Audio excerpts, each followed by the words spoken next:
Aujourd'hui, nous allons parler d'un joli projet RFID. Voilà, c'est de ça dont on parle.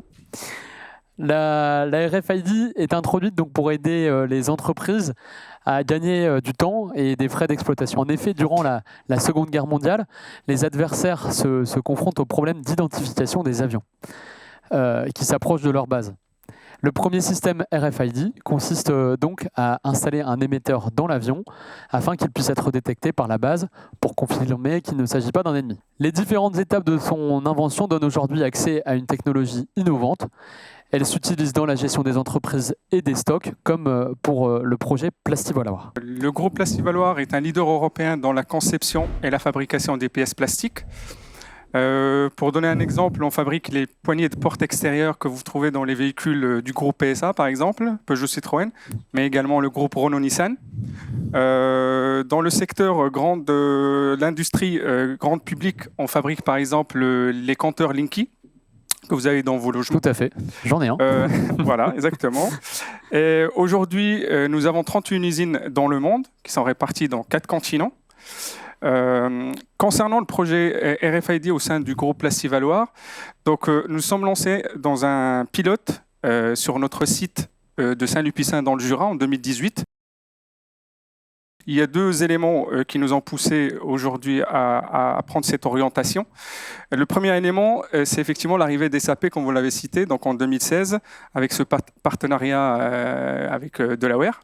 Donc, comme vous le savez, donc SAP nous permet d'avoir une gestion un peu plus fine de nos flux, mais également avec un scan unitaire de tous nos mouvements internes dans nos usines.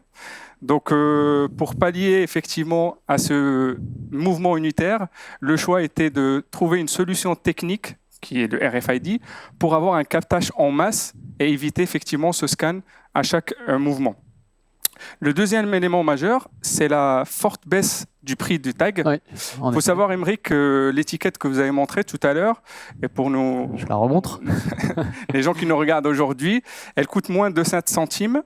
Et donc, ce prix peut encore baisser en fonction du volume d'achat. Ce prix était à plus de 2 fois encore il y a encore quelques années. Donc, pour vous dire que le potentiel de déploiement du RFID dans différents secteurs, que ce soit automobile ou retail, nous permet aujourd'hui d'avoir des coûts qui sont un peu compétitifs pour lancer cette solution. Le choix a été fait de rester dans le standard automobile. Donc, l'étiquette que vous avez montrée tout à l'heure, Émeric, c'est un standard automobile. Et on est venu greffer derrière une puce RFID. Tout à fait. Pourquoi on a fait ça? Effectivement, comme je disais, pour qu'on reste dans le standard automobile, mais également, ça nous permet d'avoir toujours la possibilité de scan classique en code à barre et éviter tout arrêt de nos flux dans nos usines. Aujourd'hui, ce projet RFID a été lancé en partenariat avec 3 sociétés. Donc, bien sûr, Delaware pour la partie SAP, mais également la société Paragon, pour tout ce qui est étiquette et identification avec les tags.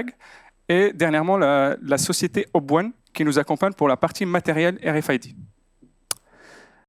Delaware est un intégrateur spécialisé autour des technologies SAP et plus particulièrement pour l'industrie de l'auto. Le projet d'implémentation de Plastivaloir a démarré donc en 2016.